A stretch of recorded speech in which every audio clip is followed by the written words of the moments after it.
Hello everyone, welcome back to When the Night Comes. Okay, so August has something to confess, yes? I think you need to take a seat. I have a few confessions. I can hear the rush of my blood pounding in my skull as I take a seat, my heart trying to escape the restrictive cage of my ribs as I stare my enforcer down. August's fingers are visibly trembling. All color has drained from their skin, and I'm fearful they might faint. They draw in a shuddering breath and reach for one of the drawers in their desk, pulling out a vial that glows of vivid lavender. I recognize it from the very first time that I met them back in Ezra's shop, which strangely feels like forever ago. The way they demanded it from him with a desperation that I hadn't seen in them since, but it had stuck with me nonetheless. First, I think they might pop the cork and swallow it whole, their eyes hungry as they shake it, watching the viscous liquid swirl and brighten. They don't, though. Instead, they place it in the middle of the desk, then proceed to sit on their hands. I gather that it's a precautionary measure to prevent themselves from indulging. August, what is this? They clear their throat, unable to meet my concerned gaze. This is what I've been reduced to. Oh, that sounds so... like a lot. It sounds like a lot. Ezra gave this to you? They nod, and I reach for the vial. They watch intently, their throat bobbing as they swallow thickly. The room flares to life as I pop the cork, and August shifts in their seat. It smells fragrant, almost citrusy, and certainly not as unpleasant as I anticipated. It's not harmful if used as intended. Ezra could never create such things. He is not interested in enabling me, but I may have pressured him. I may have taken advantage of it, hence the nature in which my magic has been manifesting lately. I look around the room, now understanding how such a display is possible. Just another thing to add to the long list of regrets I seem to have occurred lately. What does it do, exactly? I can feel a crackle in the air, an obvious shift in tension. My magic draws from the mind, and when using it often, I tend to grow weary faster than most. It is a weakness I'm not proud of, and I cannot be viewed to be weak when in such a position in this agency. Therefore they gesture towards the vial, and I lay it back upon the desk. Affords me the ability to replenish my mana, to put myself to use whenever required. Psionic abilities such as my own are rare, so I am required quite often. There are quite obviously side effects, though. Your health is more important than your notoriety, August. They seem taken aback by that statement, maybe even a little embarrassed. Yes, and I see that now. I've been a little blinded by the desire to impress, but the harder I look, the more I realize that I might be pushing myself to the limit for a broken cause. I blanch at that. Those words coming from August's mouth seem unreal. It's a casually honest statement, painfully honest even, and certainly not something that I could imagine the enforcer I met just a week ago daring to utter. Too many questionable things have happened right under my nose, and I was too blinded by my determination to succeed to see. Aya, Piper, the murders. We need to go back to the beginning, examine the root. The root being the agency, the enforcers. A small nod, and they shift their eyes to the ceiling, speaking their next words with great effort. Yes, the enforcers. Then why bring me here? That I cannot answer. I wish I could, though. Ask about Piper or Aya. I hope we can ask about both, but I'm going to start with Aya. Tell me about Aya. They rest their elbows upon the desk, steepling their fingers. There's not much to tell, really. She transferred here only a few months ago. We'd barely become acquainted when she was arrested. The Piper took a liking to her. A small smile crossed their lips. They worked well together, and I finally got to catch up on the ridiculous amount of paperwork I'd accrued during my time spent in the field with Piper. Why were you in the field? Well, things have been a little busier than usual here in Lunaris lately. Creature activity has been at an all-time high these past few years, and Piper and I made an unstoppable team. I contemplate that for a moment, for any peak in activity is usually for a reason. It's been worse the past few years? Not always this bad? They shake their head. Not always, but it almost seems normal now. I make a mental note to remember this, to pry later. So her arrest. One day she was just gone, no explanation. It was reported that she went on an unsanctioned hunt alone. I wasn't aware, and neither was Piper. We never saw her again. I reached for the papers that sit upon the desk between us, Harry's signature as clear as day. You didn't question it? An uncomfortable shift, a squirm almost. I did not. You don't question Harry. He's given me no reason to. I watched them carefully, the furrow on their brow deepening as they quite clearly second-guessed their own statement. Something isn't right here, and Aya's situation feels too convenient to me. Don't you agree? A deep breath, and they sit back in their chair. A little of their tension seems to melt away, but the sadness still lingers. I do. Cool. Now we could ask about Piper. You mentioned that you didn't want Piper to be demoted. So what happened? Their gaze flickers to the side, staring out of the window at the snowy street. After Aya's arrest, Piper became unsettled. Rightfully so, I might add, now I look back. She wouldn't stop rambling about a theory she had about the agency. Corruption, slander, all nonsense to me at the time, but she was caught trying to break into the dungeons and also rummaging through my files, just like you were this evening. I clear my throat, offering them an apologetic grin. I was too infuriated to truly think straight, and before I got the chance to defuse the situation, Harry caught wind. I regret the way I dealt with it, and Piper was a good friend to me before this mess began. I should have helped her. I let her down. I feel like the music's a little loud. Sorry. I'm gonna just turn it down a teensy tiny bit. I feel like that's a more acceptable range. Sorry. Their gaze meets mine, and they somehow seem more concerned for me than they are for themselves. You and Piper, you were friends? Hard to believe now, I know. But yes, we were close. Close enough for her to convince me to arm wrestle her, which... They absent-mindedly rub their elbow, as if they're nursing an old injury. Don't do that. Ever. The way they light up when they talk about such memories doesn't go unnoticed, and I feel a pang of sorrow for their lost friendship. They both seem like they could do with such company in their lives, and now I understand why they're noted as being so prolific as a team. You should speak to her, clear the air. They look... What? Oh, the look, sorry. The look they throw me is less than convincing. Piper is a proud person. That's a funny sentence. She's been wronged by someone she trusted, and she does not trust freely. I wouldn't expect her to forgive me without much begging, but I should try. I truly valued our friendship, and I've been cruel to her in my mission to please Harry. That ends now.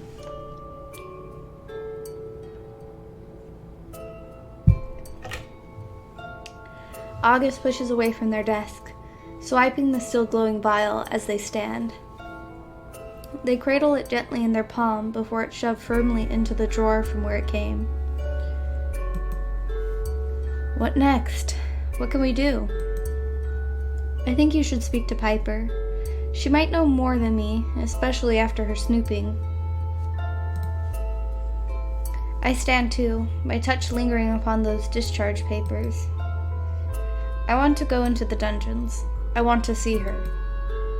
They avert their gaze, cheeks rosy, their frustration evident. I cannot authorize that. Not when I know that it would put your position in jeopardy. What do you mean? They thoughtlessly slide their hand across the back of their chair, cutting me a sympathetic stare. I can't have a repeat of what happened to Piper, Lainey. Nah, of course I'm gonna flirt. Do you know me? Their concern is etched all over their face, and it makes my heart hurt. I realize that they truly do care for me. The guilt from what happened with Piper obviously eats at them, and maybe our added closeness makes it a little more personal to them. Maybe. August, I swear to you that nothing will happen to me. I know what I'm doing. You seem very sure of that, of yourself. I can't lose you too. It's different than it was with Piper. They avert their gaze, wearing their bottom lip between their teeth. So cute. When they look back at me, they take a step forward, reaching for my hand. I care for you. And that may sound idiotic. I know we've only been acquainted for a mere week, but... I squeeze their fingers where they lazily twine with my own, as if August is unsure if their affection will be returned. I feel it too. Oh, I see. So awkward. It's perfect. Well then, I'm sure you can understand my predicament here. I nod because I do understand, and I would hate to see August punished for any of my actions. I do, but I need you to just trust me on this one. I won't do anything to get either of us in trouble. Their hand falls limply from my own, their gaze nervously flickering towards the very locked door. What? Why is it very locked? I do trust you. I just don't trust anyone else. Whatever you have in mind, be careful. I smile because I know exactly what I need to do and who I need to help me do it. They watch me intently, lips quirking into a small smile as they watch my face light up. You have a plan, don't you? Sorry, I don't know why I laughed. I do, but I'm not sure you're going to like it. You may not approve, but we have a few allies that probably know the dungeons better than any hunter or an enforcer could. The dramatic and sudden roll of their eyes tells me they know exactly who I'm talking about. You want to enlist a bunch of vampires to help us break into the enforcement dungeons? Not a bunch, just one.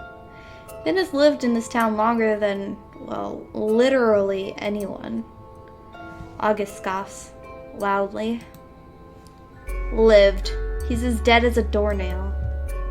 So you're just going to walk into the dungeons, Casimir in tow, and hope not to get caught?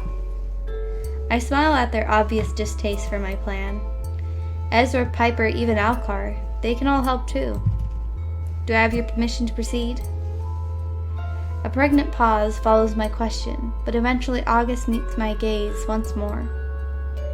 You have my permission. But please, be cautious. I'm no wiser than you here, and I cannot protect you if something goes wrong. You know, I came here to make something of myself. I was so desperate to move out of my parents' shadow because I come from a family that held me to such high standards. Standards that I could never dream of meeting, no matter how hard I tried. Their words grow terser as the seconds pass, unraveling gradually. I don't want this to be my legacy, Lainey. I want to make the world a better place, not a scarier one. I gather that August has suffered through much frustration, and life has weathered them to the bone. They quickly gather themselves, but their pupils quiver. I won't let you down. I don't doubt that, actually. I head back to my room at the Wolf to clear my head and try to figure out my hastily concocted plan a little more thoughtfully. I stay up pondering the fact that we still haven't been given the name of the latest victim, and I wonder if Harry's keeping it from me for a reason. After my conversation with August, everything feels wrong. A quick, sharp pain rises in my temples, and I can feel that familiar presence looming, lurking. It would appear that no voices will visit me tonight, though. Because apparently nothing is scared in this town, I managed to cook... Nothing? Oh, sacred. Sorry. I was like, why would nothing be scared? I'm confused. Because apparently nothing is sacred in this town, I managed to coax Piper's address out of Edna with little persuasion. I head across the street, unsurprised that she lives so close to the tavern and as far away from headquarters as possible. Her house is small, but it appears to have character, much like its owner. I take a deep breath and knock. She looks surprised to see me, but her expression quickly softens. Lainey, I wasn't expecting you, especially because I assumed you had no bloody idea where I live, but... Are you okay? A timid smile crosses my lips, and I definitely don't think this is a conversation to be had in the street, so... Can we talk? Oh, sorry, of course, come in. Her house is warm and inviting, the walls adorned with an abundance of gorgeous weaponry, various plants, and brightly colored pillows littered around the room. It is very pretty. I personally wouldn't want to live here, but it is very pretty. Your home is beautiful. Thank you. I've been lucky, really. I know not all hunters catch a break like I have. Plus, real estate in this shithole is cheap. We share a laugh, but I can't help but feel a sense of urgency to discuss things with her. I decide now is not the time for pleasantries or stalling. Cutting straight to the chase is the only way. I have some news about Aya. Her eyes widen, flickering to the side away from me. Aya, please don't say what I think you're going to. I pull the sash from inside my coat and present it to her, but I'm quick to reassure. This was found in the woods, but that doesn't mean... She could still be alive, Piper. This has clearly been out there for a while. She reaches out and runs her hand over the ruined fabric, her fingers shaking. With a deep inhale, she withdraws, turning to sit upon the arm of her sofa. Why are you here? She looks so sad, like she's only thinking the worst. I don't blame her, and I cannot imagine how frustrated she might feel with the hand she's been dealt. I wanted you to know that I spoke to August last night. They were quite honest with me about, well, everything really. Oh? They were? I suppose they told you why I was demoted then. I acted without rational thought. I was so bloody angry. I offer a smile, trying to catch her gaze. I may or may not have been caught doing exactly as you did. You didn't. I nod, feeling a little smug now the fear of being reprimanded by my enforcer has dissipated. I broke into Augustus Willenheim's office and lived to tell a tale. Fucking brilliant. You've got guts, I'll give you that. I shrug, brushing it off, grateful that the mood has shifted from something that feels... to something that feels a little lighter. You know, August regrets how everything happened. They seem wistful. I think they miss your friendship. She frowns deeply, fiddling with the edge of her tunic. They hurt me, and I think it will take me a while to get over that. It wasn't even about the punishment. It was that they didn't believe me. You work with someone for all that time, but when it comes down to it, they think I've gone mad. Why would I make up such a thing? Everyone jokes about us and our instincts, but they don't understand. When we feel something, we really feel it, you know? I nod because I do know. Whatever lies within us that grants us our abilities is something we cannot shake or ignore. If we sense someone is in pain or that they're scared, we feel it in kind. If we love fully. If we can feel that something feels off, it usually is. They employ us to do what we do for a reason. I wish they'd have a better understanding of what or how we feel. She scoffs a quiet laugh, rolling her eyes and offering me a small smile. If only.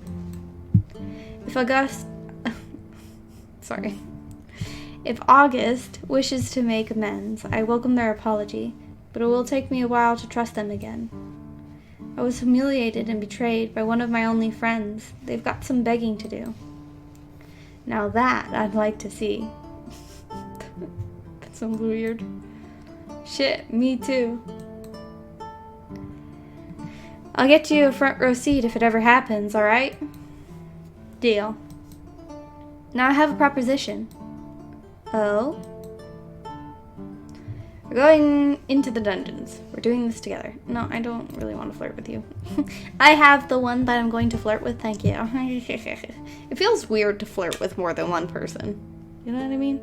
Like, I don't flirt with anybody in real life. I'm married. It just feels weird.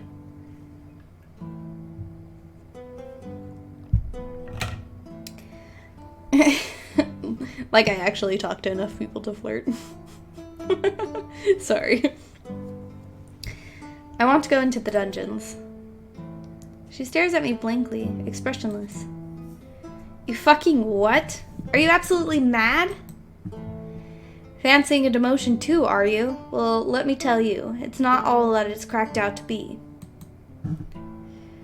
I throw her a look, and she smirks. You're serious, then? Well, well, Lainey, I'm impressed. So come on, then. What's this plan? Well, I'm still putting the pieces together. You inspired me, though. Good to know some good comes out of my suffering, I suppose. Do you have any tips? Any geeks you encountered on your journey? The fact that I didn't even get to the door would indicate that I failed pretty miserably, wouldn't you say? There are wards, there are guards. It's pretty impossible unless... Unless? Well, you know Ezra, don't you? That witch is more than a pretty face, you know. Speak to him. See if you can convince him to help. She's right. I've seen him use wards in his shop, and from what I saw of his magic the other day... You're a genius. She shrugs as if that's the most obvious statement I could have made. Duh. When you're ready, you know I've got your back. Always. Upon entering the shop, I find chaos. I spot Ezra frantically gesturing at Omen, the demon's tail tightly coiled. I'm wary of approaching him after our little incident yesterday, instead choosing to observe from afar. I manage to catch Ezra's eye, and he throws me a sympathetic look. He's stressed, his hands full of bandages and potions. He mutters something quick and sharp under his breath to Omen, who then turns and stares at me with wide, sorry eyes as the witch disappears through his purple curtain. If I ask what's going on, will you give me an answer? The question seems to catch him by surprise. Then he looks away, lips pursed guiltily.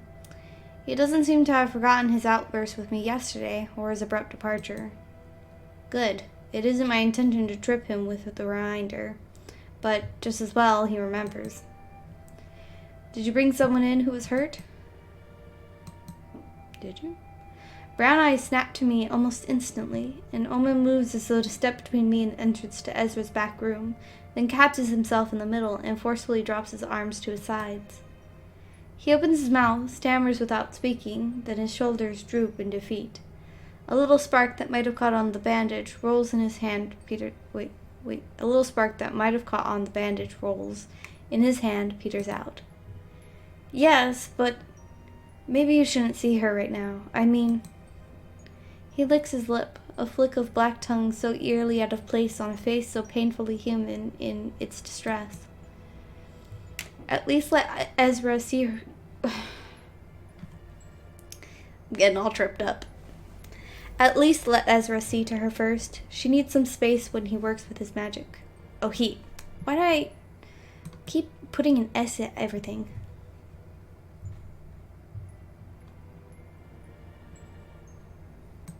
No, I think this is the most important question. Are you hurt? Owen blinks at me for a moment, uncomprehending. Had the thought that he might be the one who is hurt not crossed his mind at all? Evidently not. His mouth goes round in an O and he blushes, looking away and shaking his head. But then he smiles and holds the medical supplies closer. I'm all right. It's her I'm worried about. Of course, the guest. I glance at the door leading to the back, and after a moment of concentration, I can pick up on it too. A hint of power. One not unlike Omen's own. Another demon. This town is becoming a little too crowded, isn't it? I decide to keep my faith in Omen for now. However, the smile at him as Geez, I'm just making up words. And smile at him as reassuringly as I can. For a second I had a heart attack that I didn't start the recording. I'm sure she will be all right. Ezra is tending to her after all. At the reminder, Omen visibly relaxes. Yes, you're right, of course. He's very good at this. He took care of me too when I came here. His words peter out. Omen looks down at his arms, then at the wall, then at me pensively. His tail lashes back and forth, body tense, and for one dangerous moment I wonder what exactly he would do. But my hand strays off my weapon this time, and his burgeoning power stays contained within the slim, fleshy guise. We look at each other until at last I feel we come to a silent understanding. Omen sighs, his shoulders falling. Hunter's bully, I owe you an explanation, I think. The truth. He fidgets, looking anywhere but me, before steeling himself and meeting my eyes. I relax my stance as much as I can, encouraging. No use pushing when Omen seems willing to speak, but I'm glad to hear that I might finally be getting answers. Tell me. He smiles, eyes soft, appreciative. Then he takes another deep breath and begins. 2 years ago, I came to Lunaris. That is, I came to stay in Lunaris after a disagreement with my father, I suppose. His eyes flickered around the room almost nervously, and I find myself straining to detect any eavesdropping presence. But there is none. Omen seems to find the same thing because his shoulders droop again. You know what I am. I suppose you've already guessed. He sighs. Your people call him Lucifer, I think. The fallen divine, the lord of hells. He's our sire. It takes me a moment to process what he said. Demon lore is plentiful and easily accessible when you are a hunter. Detailed logs of their fiendish hierarchies, favorite vices to exploit, patterns of their appearances. I would damn well hope I know who the Lord of Hell is. Oh, that is, very nice. Omen's brown eyes widen, his jaw going slack in surprise. The glamour truly is something, and I'm starting to wonder if he learned it from the witch behind the curtains. It is? He coughs. That was sarcasm, wasn't it? Yes. That was not sarcasm. No, it was not. Something else also hits me. Our sire? Omen bites his lip and looks away, then he nods curtly, eyes flicking to the door leading into the shop. Well then, does your father know that you're here in the mortal realm? Can he find you? A terrible thought crosses my mind. The burned bodies, the hunters targeted. No. The vehemence of his denial is startling. I quickly hold up my hands for peace, but Omen isn't paying attention. He's shaking his head vigorously, trembling. Oh, he got out his head. No, it cannot be him. Him or any of his minions. I would have known. I would have stopped them. His brown eyes are glowing with fire as he stares at me pleadingly, literally simmering flames. I can feel the fire in his core standing... Wait. I can feel the fire in his core standing here. Oh, far enough away. and now that I know where it comes from, the familiarity it makes sense. The one hell of... Wait. Please, eyes, tell my brain exactly what you see and not just make shit up. That's one hell of a secret to hold on to. And who is it in the back, then? One more colossal fact to add to the messy little mountain of information I have been gathering since stepping foot into this mad town. What else is new by now? I believe you, Omen. Omen's shoulders droop in relief, and I feel something tense inside myself unclench as well. It needs not end badly. It will not. Besides, this case could have closed far faster if it were run-of-the-mill demons messing about. Right. Omen closes his eyes and says something too quiet for me to hear. Then he breathes in, breathes out, and slowly makes his way to the counter. He sets all the items in his arms down there with such deliberateness. Why is there a comma? With such deliberateness, I know he's doing so to calm his nerves. I just don't understand, but I also don't have a great grasp on grammar. I have a decent grasp, I like to think. Something seeks through, still. I see a flicker of flame about his hair and an intensity in his aura. But only briefly. The pressure fades as Owen raises his head. He doesn't look at me as he speaks. I think I'll go outside for some fresh air. Are you sure? Owen smiles at me over his shoulder, the curves of his mouth tense. I think it's for the best. I don't want her to see me like this. Rattled, angry. She's my dear sister. She doesn't deserve. He trails off, staring into the distance for a moment. And then he shakes his head and makes for the door, only adding one last thing before he steps outside. Won't you go and say hello to her? I'm sure Elaine would find you lovely. Omen has a sister. Oh, she cute! The second I lay my eyes on her, it's more than a little obvious she truly is related to Omen. Maybe even his twin, unless the glamour is simply fooling me. She's much cuter than him. Ezra has a poultice carefully pressed to her dainty hand, a pile of gauze covered in thick black ichor, discarded upon the counter by his side. She blinks at me once, twice, her big brown and every bit as earnest as Omen's. Oh, her eyes, big brown. Her big brown. Hello. Her voice is disarmingly sweet, almost musical even. I smile at her politely, looking to Ezra for a little guidance. Elaine, this is Lainey. Lainey, this is Elaine, Omen's twin sister. Ah, yes.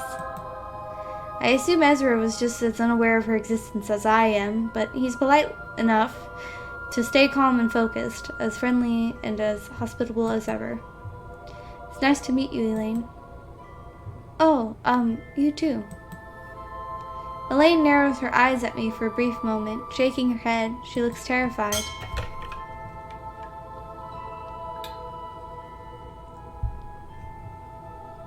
She addresses Ezra, but she certainly keeps her eyes on me, on my weapon. Where is Armorus? I look at Ezra, my confusion quite evident. Click. Armorus?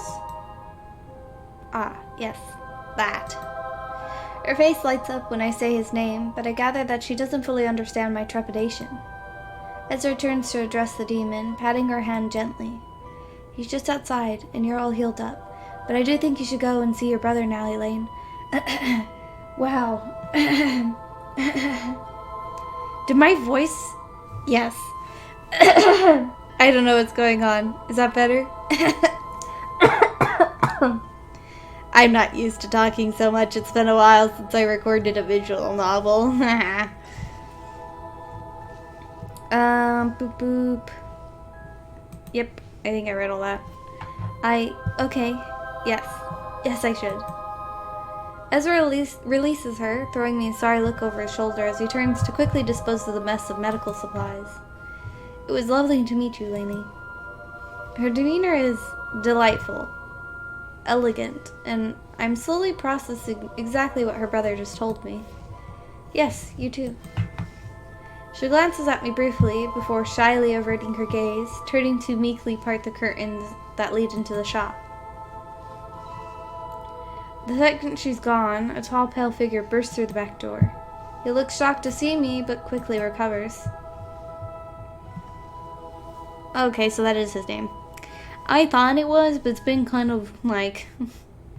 Has it been a month? No, I doubt it, right? It could... No, I doubt it, right? No, it could be. It could have been a month since the last time I encountered him. Is he... Is she? Is she healed? She's fine, and she's with her brother. I suggest you give them space for the time being. Ezra's words are final, stern, and Armorus quickly wilts under his vibrant green gaze, still tightly glowing from whatever magic he's just performed. I think it said slightly, but I read it as tightly because I'm dumb. You don't really know how to unpack all of this, but... Geez. What happened to her? Why are you so desperate to be by her side? He stares longingly at the curtain, Elaine's voice quiet on the other side. Then I remember the note on the stoop of the ibex, the little heart. Zus Hewan. Ah, well, I'm courting her, you see. We're together. She was attacked last night by it. The one that's been getting to your kind, I think. Ezra and I share a look, doing little to hide our shock. It, as in the creature? Armorus closes his eyes, sighing heavily, then he nods. Yes. Armorus, if you need to tell us something, we can help. Elaine didn't need to get hurt, so if you know where the thing is... He looks at me and then back at Ezra, throat bobbing as he swallows thickly. He's quite clearly battling with the idea of divulging any more information. Encourage him. Armorus, it's okay. You can trust us. We just want to help. She's right. No one will know what you tell us. We just want people to be safe. He sighs again, his shoulders sinking. We just want her to be safe. We can see you care for her a great deal, and we want that too. His ice blue eyes quickly flicker between each of us, and it's the most animated I've seen him. Why are you being nice to me? My sister and I... He trails off, almost looking right through me. If you have information about the creature, we need to know. People are dying, so I find it hard to hold your beliefs against you if you can offer assistance. Very well. Aurora has been sneaking out at night as of late. I mean, that's not exactly uncommon for her, but I believe she's doing more than satisfying her baser urges. Okay. Ezra looks away, covering a quiet cough with his hand. Now, we don't have time to unpack all of that, but I'll store it away for later. Why? Why would you... What does that even mean? Why would you store it away for later? I would just put it out of my mind and never think of it again. Like, doesn't... Whatever, moving on. What do you suspect? I suspect nothing. I know she's feeding it, or something at least. Feeding it? He seems unfazed, startlingly so. She may seem cruel and cold, but Aurora has a good heart. She cares for the creatures, makes sure they're safe. Can I see Elaine now? Can you maybe elaborate a little on that first? He shrugs, sighing again. It is what it is. I don't dictate her what she can and cannot do. I find myself losing interest in our preachings. I just want to keep Elaine safe now. Ideally, we'll leave this wretched place for good, but... Her and Omen seem to only just reunited. Would she be so quick to leave him? Maybe not. I think it's best for both of you to stay here and lay low. I'm not sure why the creature attacked her. It hasn't attacked anything inhuman so far. He looks at me, fixes my gaze, and with perfect confidence. How do you know? A chill rolls along my spine, but I shake it off. You're right, I don't. I'd really like to leave now. You can leave, but I need you to promise me something. He narrows his gaze, his head tilted. Go on. Watch Aurora. The second you see her do anything out of the ordinary, you find me. I will ensure Elaine is safe, I swear to you, but your compliance is essential here. I see Ezra shifting nervously out of the corner of my eyes, but I stand my ground. Amaris continues to assess me, calmer than he's ever appeared. Fine. I will seek you out, and I will watch my sister. Farewell, Hunter. Which? Well, that was interesting. I anticipate some commotion from behind the curtains, but I hear nothing but a silence. Interesting is putting it lightly. How are you, anyway? I huff a quick laugh, because the question feels far too casual for the amount of information I've digested in the last forever. Tired, confused, the usual. I suppose I haven't done much to help with that, have I? I wanted to apologize for not being totally honest with you, and for making your life a little harder than necessary. You already have so much on your plate. He seems genuine, and aside from his odd behavior yesterday, I have no reason not to trust Ezra. I spoke to August last night, and Piper this morning. They know about the sash. Fear flashes across his features, but I quickly reassure him. It's fine, Ezra. They're on our side. They want to help. Even Gus? Yes, even August. Are you sure they're not magic? What? Oh, are you sure you're not magic? Because that seems like an impossible task. I shake my head profusely. No magic here. His smile grows, and he seems to relax exponentially. It's nice to see, familiar. Then let's talk. He takes a deep breath. The reason I was so hesitant to discuss Aya, or the enforcers for that matter, is because I used to work for them. You were an enforcer? Heavens, no. I went in and assisted in the infirmary or morgue when they needed an extra pair of hands. Healers, good healers, are few and far between in these parts. It's what I always wanted to do, to apply my skills where it was most needed. Helping those who dedicate their lives to ensuring our safety was an honor. But then the Hunter murders began. I got to examine the first body, if you could even call it that, with the state it was in. But something shifted within the headquarters afterwards. I listened intently, taking all of this in, a little perplexed, a little caught off guard. They started treating me differently, calling me in less. Then when I was there, they kept me clear of any hunters. It became quite clear they didn't want me there any longer. Information was being kept from me, important information about the victims I was supposed to be examining. Then the Aya incident happened, then another dead hunter turned up. This was when they revoked my access, took away all of my notes. Notes? He nods, glancing over at the kitchen counter. I may have had Piper retrieve them for me, if you'd like to take them. There's not much, but you're welcome to them. Why wouldn't I take the notes? Yes, I'll take them. He opens one of the kitchen drawers, pulling out a pile of parchment, then what looks like a fake wooden bottom. The notebook is nestled safely beneath it. Here. I tuck it away inside my jacket for later. So why were you so afraid to tell me this? You did nothing wrong. You were helping people. He offers me a sorry gaze, his brow furrowed, fingers scrolled into fists at his side. They do not like people talking about it, about the deaths.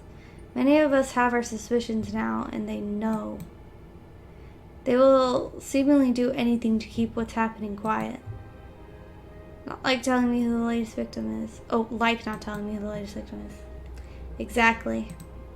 I wasn't even sure if I could trust Gus, but I wanted to so badly that I pushed my apprehension aside. You're right to trust them. They're on our side. They're scared too. Oh, Gus. I just want all of this to be over. What are we going to do? I smile, and Ezra's expression lights up. You have a plan? I have a plan.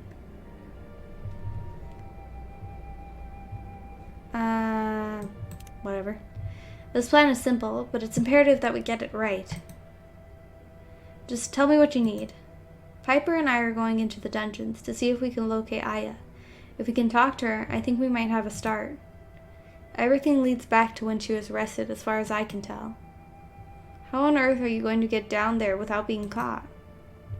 That's where you come in. It may involve you and August working together, though. Does Gus know about this little plan of yours? I grimace, waving my hand in a so-so gesture. Partially? You're lucky I trust you, Lainey. Sorry, I got it.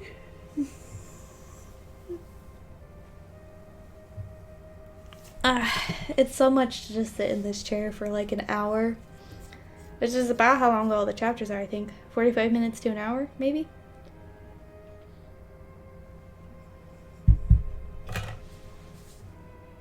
But really, I'm here for you.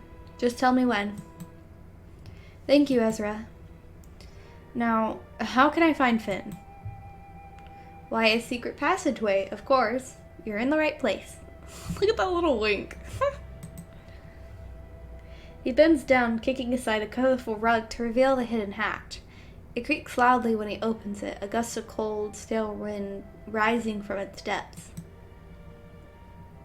In you pop. Walk for about 10 minutes, then when you see candlelight, it's the third door on the left. Don't be alarmed by any of the clan members, they're all friendly. I nod, taking a deep breath, lower myself into the hatch, gazing up at him with a smile. See you around.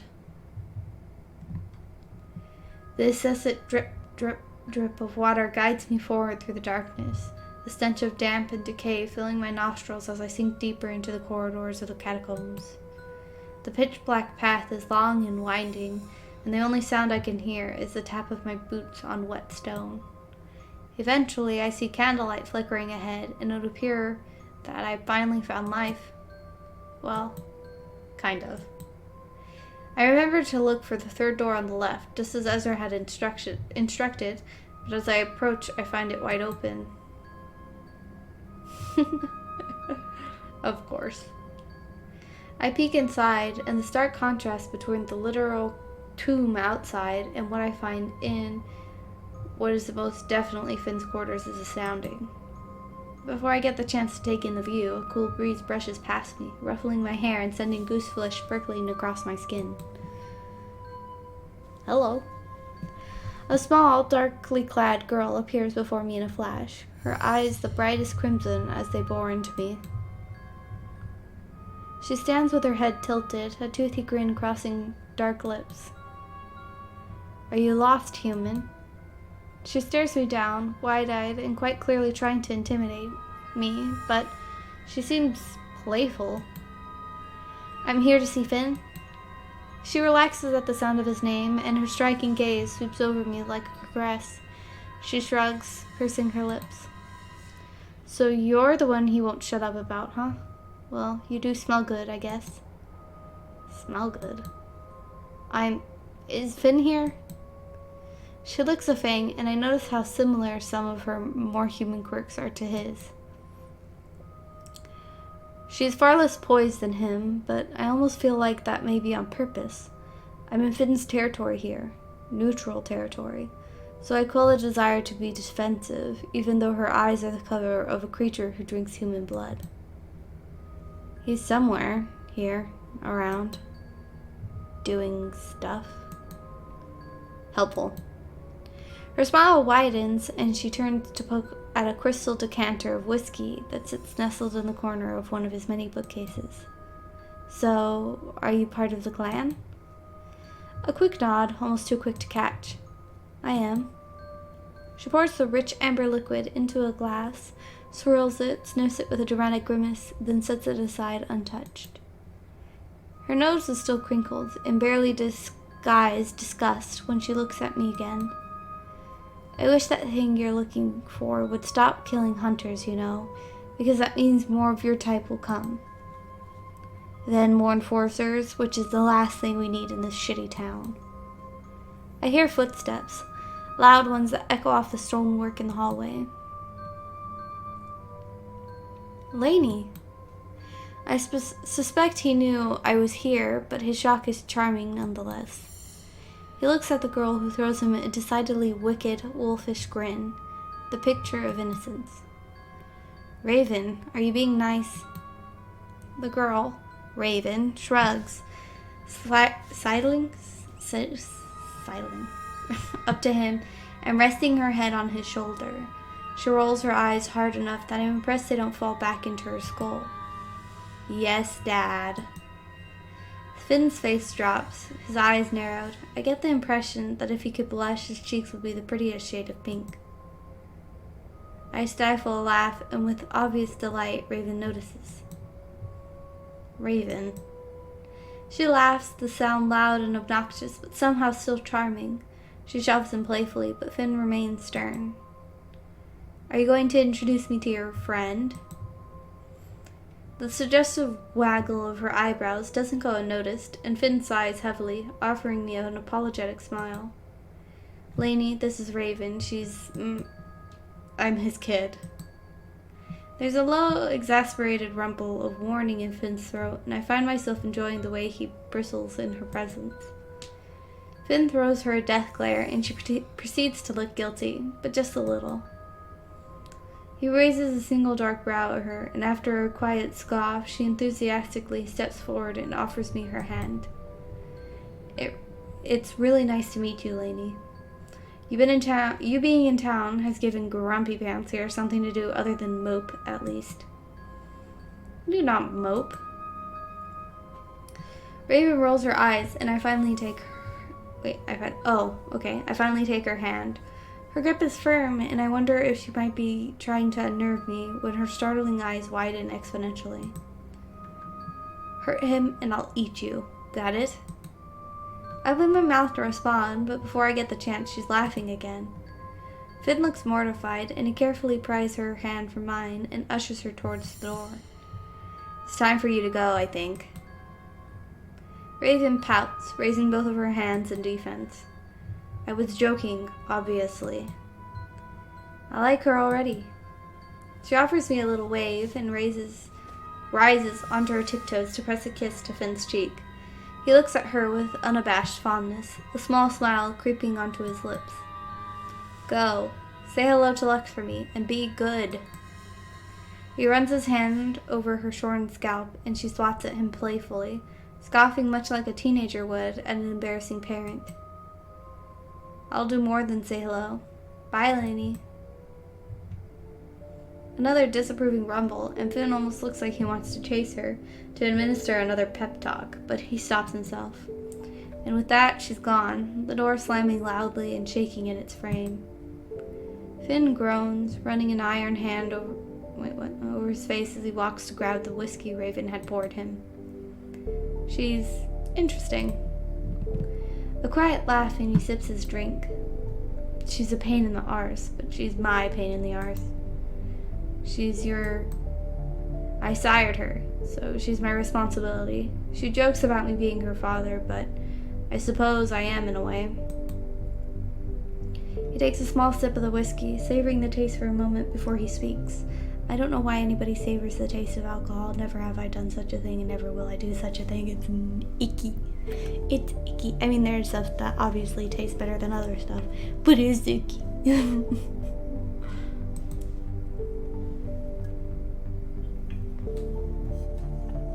Though I prefer brother, father just makes me sound so old. He snorts, the noise charming. Yes, old. She tends to look after me much more than I look after her. She's a good kid. I'd be lost without her. I nod, observing him quietly as he sets down his glass. Sire bonds are powerful, and it's interesting to observe such a casual, healthy dynamic. Did you choose to turn her? He frowns, shaking his head. Well, no, not exactly.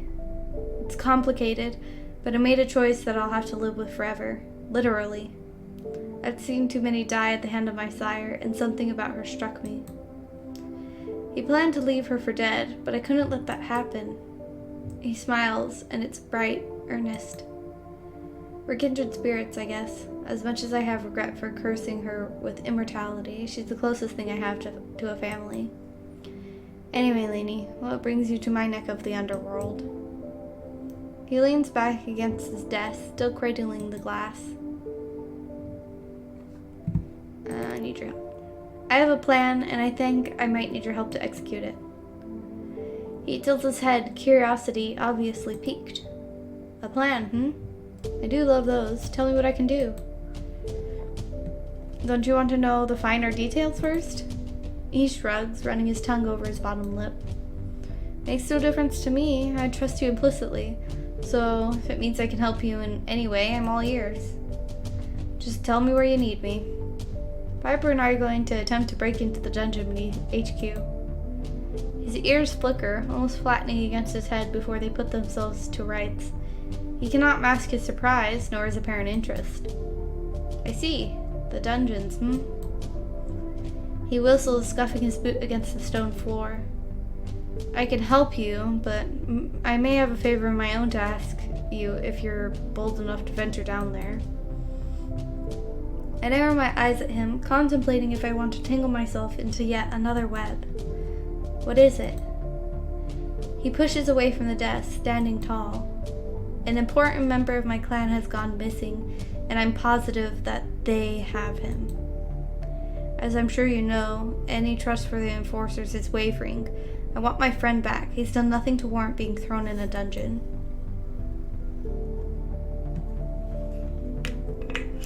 His hands ball into fists at his side, his prosthetic flaring brightly before it fades into its usual dormant, dull glow. How do you know they have him? I don't. They have an excellent defense system that prevents any of us from detecting him, no matter how close we manage to get. He would not just abandon us. He's either detained or dead, and if it's the latter, I just want to know. You sure he wouldn't just leave? Your clan isn't like others. Maybe he wanted a change? He looks sad, frustrated. He runs fingers through his hair, leaving it messy. Fierro wouldn't just leave. I know he wouldn't. I trust him more than anyone else in my clan, even Raven. We both suffered at the hands of Levi for centuries. We were healing from that together. He was the only friend I had when I was with Levi, and he saved my ass more than once. I owe him this. If he's ash and bone in a forest somewhere, then so be it. But if he's there, then I must save him. The only family creatures like me have are the ones that you find, so I intend to keep them safe for as long as I can. I'm not sure why I should care about Levi. Sorry, that sounded really rude.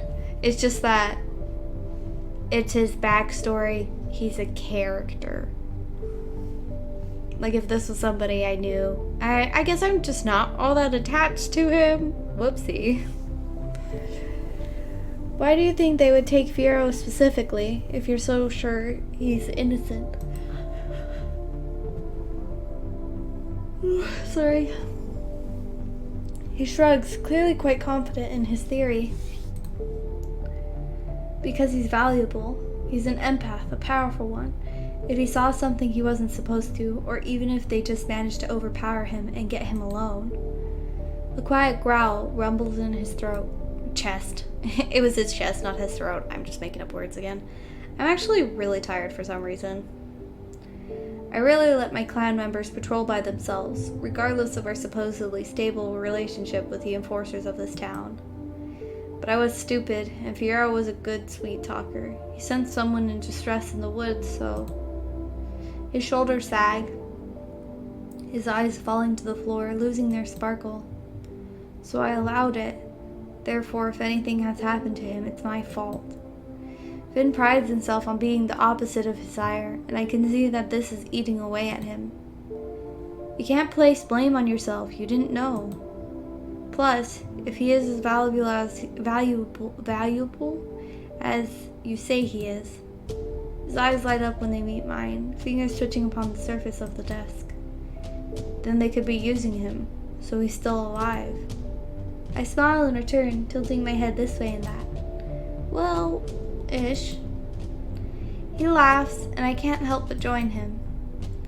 So, you'll check for me? I nod. I will. Alright, what's up with Levi? The information on Finn's sire is sparse outside of the fact that he was notorious and cruel, and I wonder how such a seemingly kind man could have followed him for that long. Do you mind talking about him? About Levi? Finn grimaces, folding his arms across his broad chest, his posture losing its usual confidence. I suppose. I take a seat on his bed as he pulls out his desk chair. The first thing I can think to ask him is loaded, but I need to understand. Why did you stay with him for so long? His mouth forms a little O, and he looks at me wide-eyed for a beat before he manages to formulate a response. Well, I don't know if I can answer that, because I still don't know. He was good at making sure you had nothing left to go home to, so he was all I had. I'm not the kind of man who does well with loneliness. A wry smile, but Finn looks sad, a pale film of crimson coating his golden eyes. What did he take from you? He swallows thickly, casting his gaze to the side. I mean it when I say he made sure there was nothing left. He took my fiancé, killed him right in front of me before he took my own life. Oh. Well, that's really fucked up. Jesus. I was an orphan, and I didn't have any friends, so Gabriel was truly all I had. He destroyed our home, all of our memories, even took my name from me. A laugh, but it's bitter, tinged with anger. Everything. He took it all. He did everything to make sure that I needed him. I followed him like a lost puppy for centuries. Did you ever try to escape when you found others? He nods. Many times. I had a few blissful periods of freedom, but he always found me. He tended to collect vampires with abilities, like Fierro and myself, maybe to make up for the fact that, aside from his advanced age, he was truly unremarkable. And now? He's dead and you're free. You seem to be managing well for someone who endured all that. He sighs, rubbing the back of his neck with his iron hand. I'm trying to shape myself into the man I always wanted to be. Before the whole being undead thing, I try not to dwell on things that have happened to me. I was bitter for long enough. But the fact of the matter is that I cannot change any of it. All I can do is be the opposite of what he wanted me to be. I smile, observing him. I register how comfortable I feel in his home, and the thought of stepping into the den of a clan before all of this would have set me on edge, but now... You're doing a great job, Finn. His mouth curls into an earnest grin. Thank you, Lainey. I give you permission to kick my arse if I ever dare to step out of line. Duly noted. So, what is it that you'd like me to do exactly? Well, no one knows this town quite as well as you. I was hoping you'd have some secret little passageway tucked away for me to use. There are wards, other things in place to stop people like you, like us, getting in. I'll worry about that. Now about the passageways? His grin is wicked, and I think I have my answer. I'm your guy.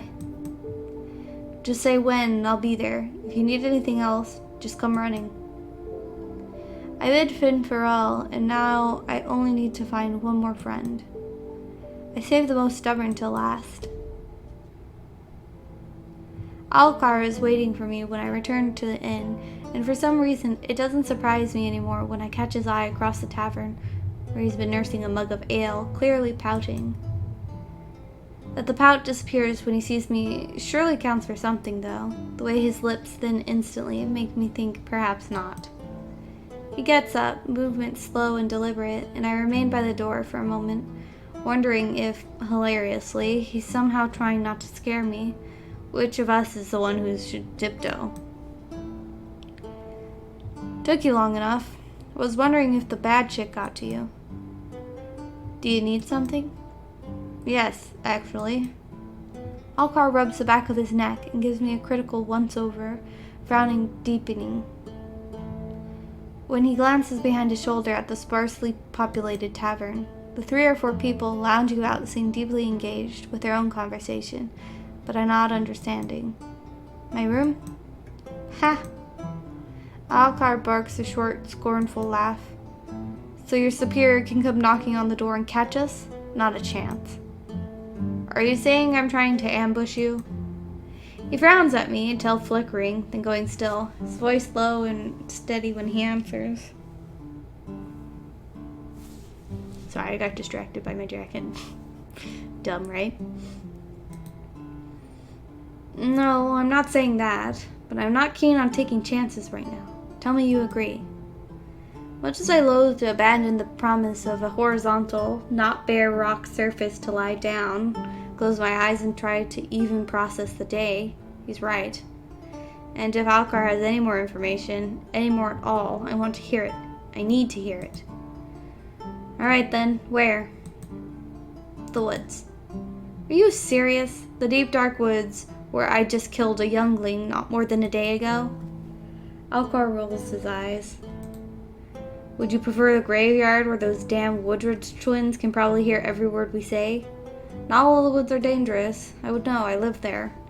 I ask that you trust me. that you're... I don't know. Sure, why not? I incline my head in understanding and step aside, inviting him to take his leave through the door first.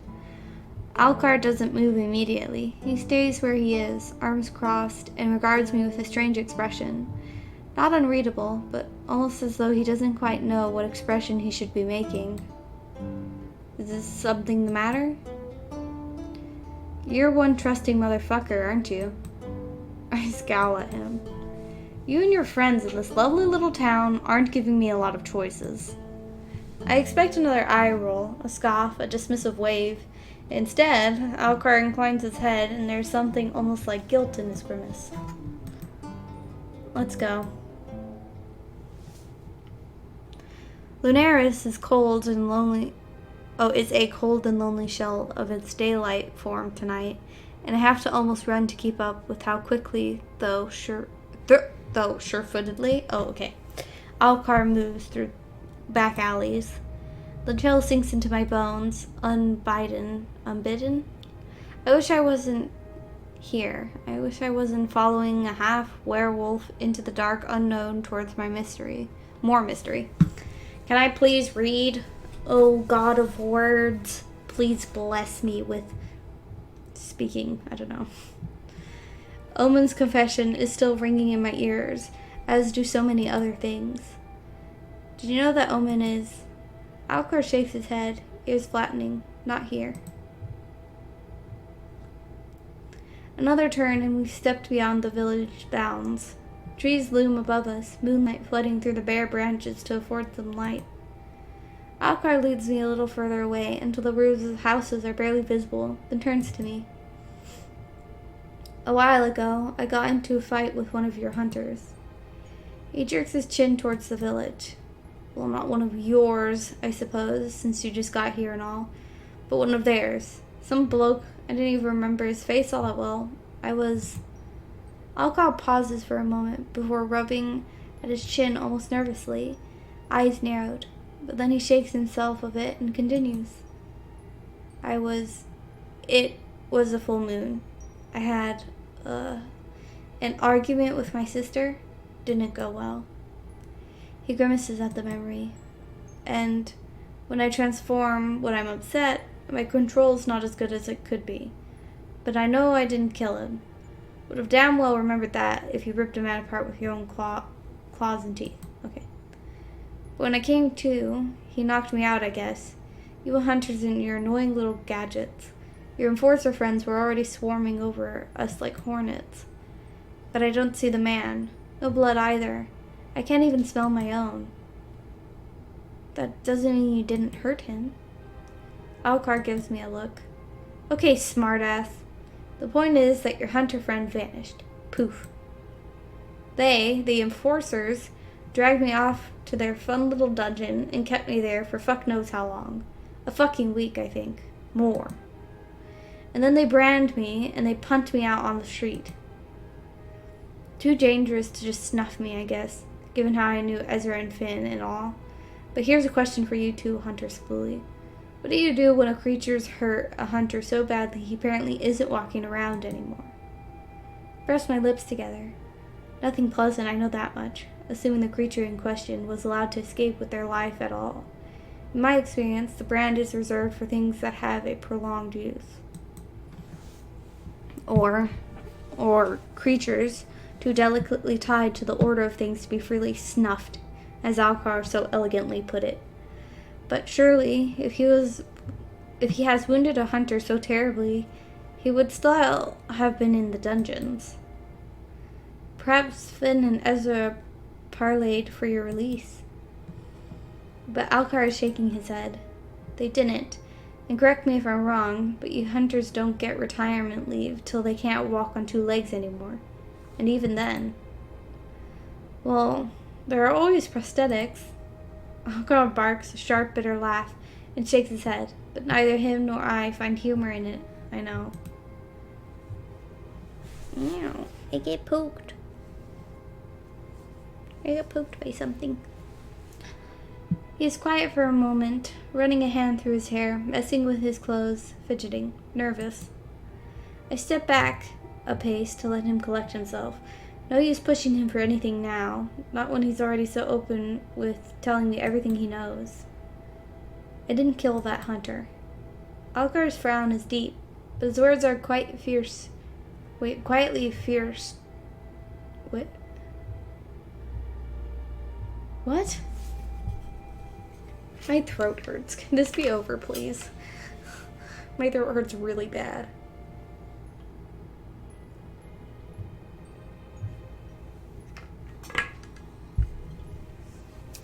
You know, I started this, and I was like, maybe today I'll record a bunch of episodes because I'm going to go visit my sister in about a week, and I need stuff to put up while I'm gone. And so I was like, maybe I'll record the rest of this game. You know, there's 8 episodes. If there's not any other surprise episodes, I could probably skate through 8. Nope. Can't even manage 1. Alcor's frown is deep, but his words are quietly fierce as they are pleading. I didn't. I wouldn't forget something like that, and I've enough to never do it by accident. Never. Then what must have happened? Well, I want to tell him that I believe him, but...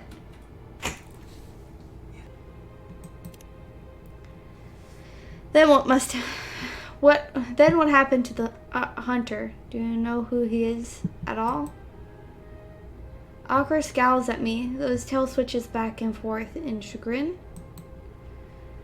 There's enough of you lot running around this place. I don't keep an eye on everybody, okay? Especially not that one, I guess, since I don't even remember his scent that well. Must have been a forgettable enough one. A small shiver goes down my spine. A hunter who isn't well remembered or well known vanishing so thoroughly? It will not be the first time. It will not be the last. Not for the first time in years. My rank weighs like a burden on my soul. Hunters wield power, after all, and with power comes politics. You make it far by being good at what you do, and by keeping your head down to one degree or another. Else you find a clandestine way to make your queries, or you fuck up and disappear. But what politics would this forgettable man have served? Lunaris does not suffer from intricate power balances. The Lieutenant General reigns supreme, and that's it. Does Lieutenant General Addington know this? Yeah, I think he was the one campaigning for my release, so I owe him one, I guess. Ah, of course. Addington most of all wouldn't have wanted to upheave the peace with local creatures. Until he has a surefire way of removing them with impunity, anyhow, I suppose. I have another question as well.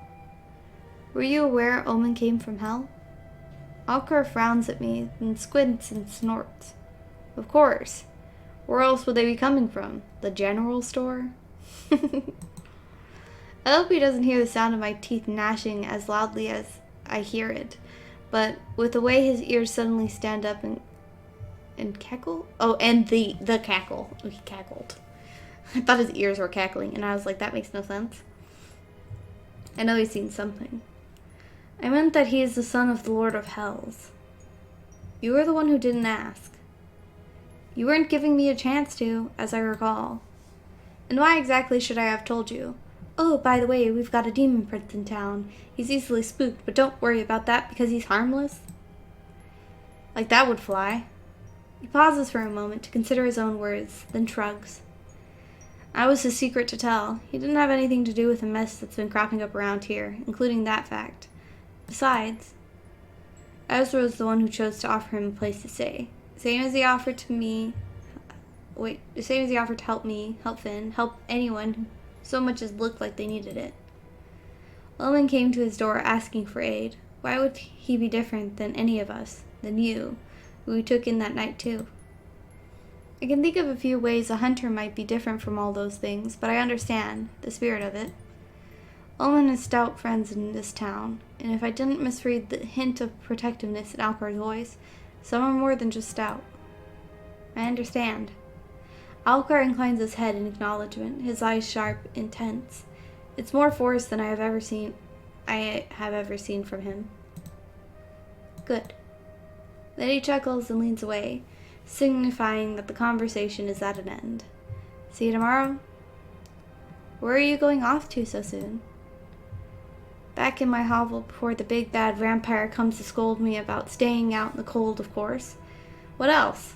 And excuse my nosiness, but you look like you've seen some hell yourself, not just the prince of hell. I frowned. Am I that obviously rattled? But now that it's been said, I do feel a building headache behind my eyes. Not for the ghost of James alone, but from, well, everything. Alcar is staring at me again, tilting his head this way and that, making a show of squinting at me. Yeah, definitely looks floored. Fit for a bed, huh? Well, don't stray too far. I might need you tomorrow. I have a plan, you see. Plan, Well, don't worry too much. I'll be a stone's throw away, whether you like it or not. When you need me, you need me. Until then, later. He disappears into the tree line, as sure-footed as ever, and once again I'm left alone in this damn forest. I begin to make my way back to the wolf, my mind reeling again, as it always seems to be these days. Though I feel the music changed a lot, now I'm creeped out. Though I feel hopeful, my plan seems plausible. The little team of misfit helpers I've managed to assemble more than capable of carrying it out alongside me. I think. I smiled to myself, feeling a little lighter. Then, a rustle, something moving in the tree line a little too close to the edge of town for my liking. Wait.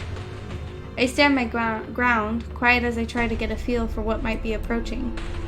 I can't get a read on its aura, but I know it's certainly not human. Then it lumbers into view. It's hunched over and misshapen with long, gangly limbs that look out of place on its relatively normal-sized body. A single twisted horn grows out of its head, and I spot 3 eyes.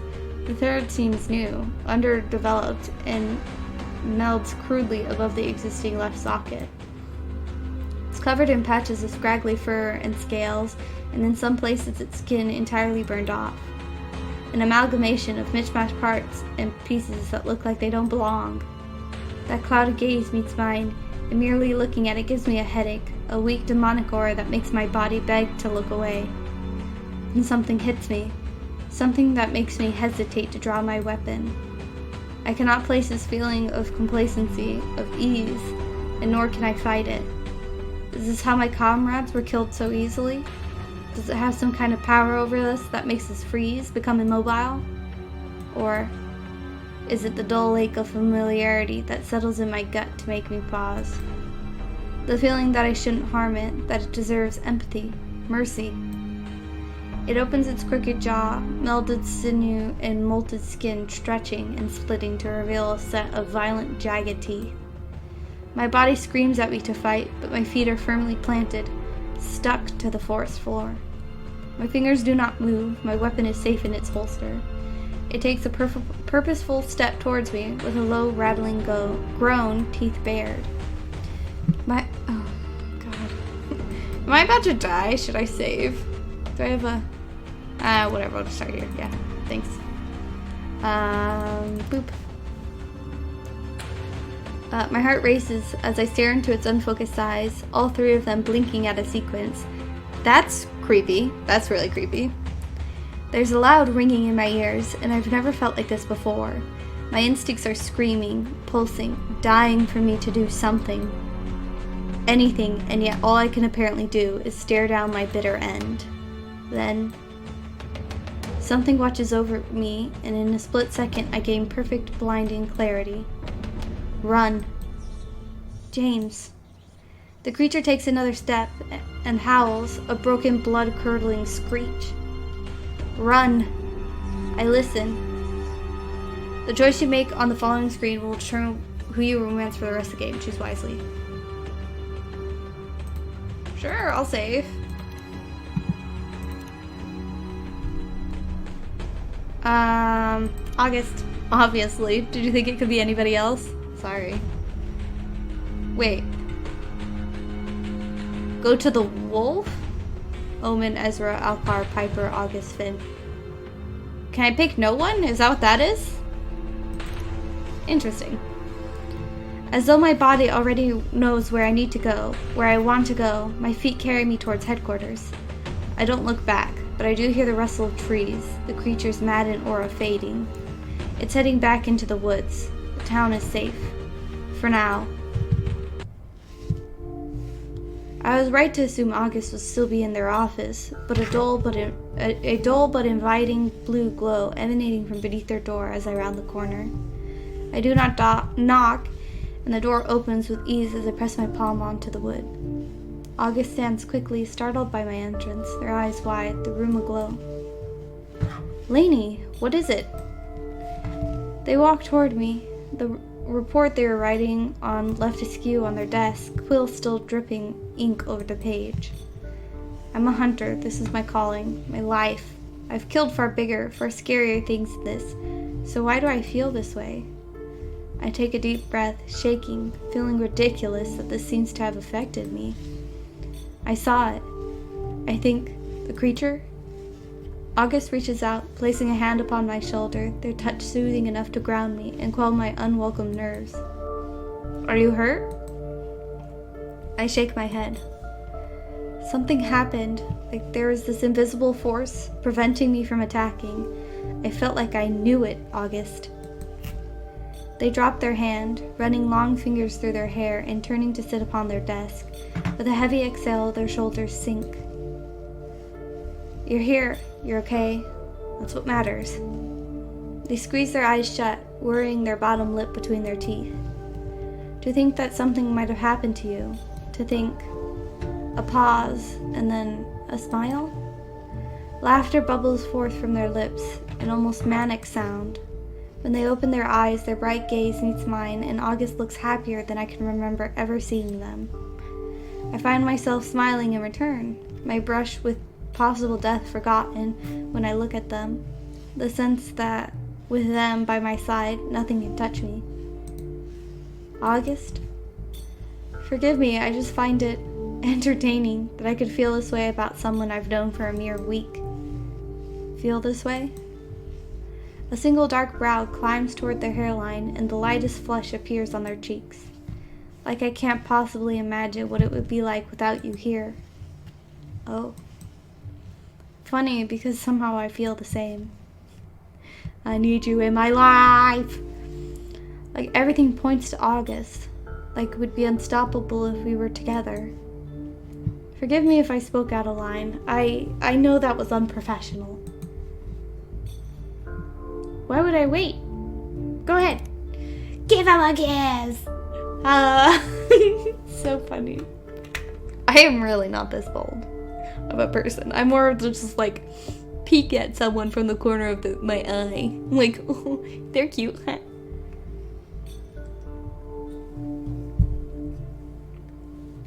Their boldness seems to waver when I step forward to stand between their long legs. the invitation too tempting to deny after their little confession. I can see the bob of their throat where they swallow, their knuckles bleeding white as they grip the edge of the desk. The room comes to life, and however jarring their unsteady magic may have been at first, I find myself becoming accustomed to it. Tell me to stop, and I will. I rest a tentative hand upon their thigh, and they shift in their spot, the unconscious movement one of interest, not discomfort. Oh my god, it's getting too steamy. I don't want to read it anymore. I'm getting embarrassed. It's not even steamy. We're just about to kiss. Don't stop. I reach to cradle their face in my hands, and it's hard to ignore the way they jolt in surprise at the contact, even though it was clearly anticipated. They quickly cool their momentary surprise, their lips parting as I tilt my head, moving forward so that our lips are brushing in the gentlest of kisses. August's bright eyes remain open, and I wonder if they're unable to allow themselves to sink into the comfort of it. Wonder how long it's been since they've touched like this. I lightly brush my thumbs over their flushed cheekbones, feeling warmth blooming in wake of my touch, feeling like I'm in a dream when they finally let go and open their mouth in welcome. So weird. Their fingers curl in front of my shirt, and they smile against my lips, sending my heart swiftly to its knees. Oh, it's so right! Without further hesitation, August kisses me fiercely, reverently, and with everything they have. The room brightens around us, pulsing in time with their fluttering heartbeat. I pull away, but just enough to get a look at them. Their dark lashes kiss the tops of flushed cheeks, their eyes still closed, lost in moment. They cut off my words, swallowing them on their tongue when our mouths meet once more. The kiss is more urgent this time, like August has been parched for decades, and I'm the only thing that could possibly sustain them. Their fingers seek mine, lacing together and coming to rest at their side. We break apart, chests heaving, and meeting August's vivid gaze makes my heart flutter. They're so beautiful, impossibly so, and they're mine? Oh shit. Oh shit. I anticipated change when you arrived, but I smile, wide. Nothing like this. They shake their head, squeezing my hand.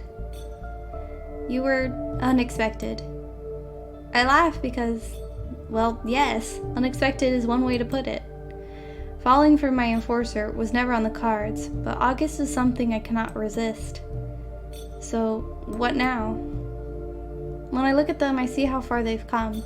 In such a short time, they found the humility and courage to allow themselves to be vulnerable, to question everything they thought they knew and take a stand. We're all frightened, but August makes me want to be brave, to dig deeper and uncover whatever secrets fester within. August shrugs, a gesture that looks strange on them, but they look happy. We save Lunaris, I suppose. Everything is going to be okay. Oh, poop. End of chapter 4. Oh, shit. That's good, because I don't think my voice could hold out any longer. So that was a spicy. Thank you, everybody, for coming out and playing with me. I did enjoy the spice. I did enjoy the gameplay. Oh my god, that monster sounds terrifying. I have nothing else to say. Okay, bye.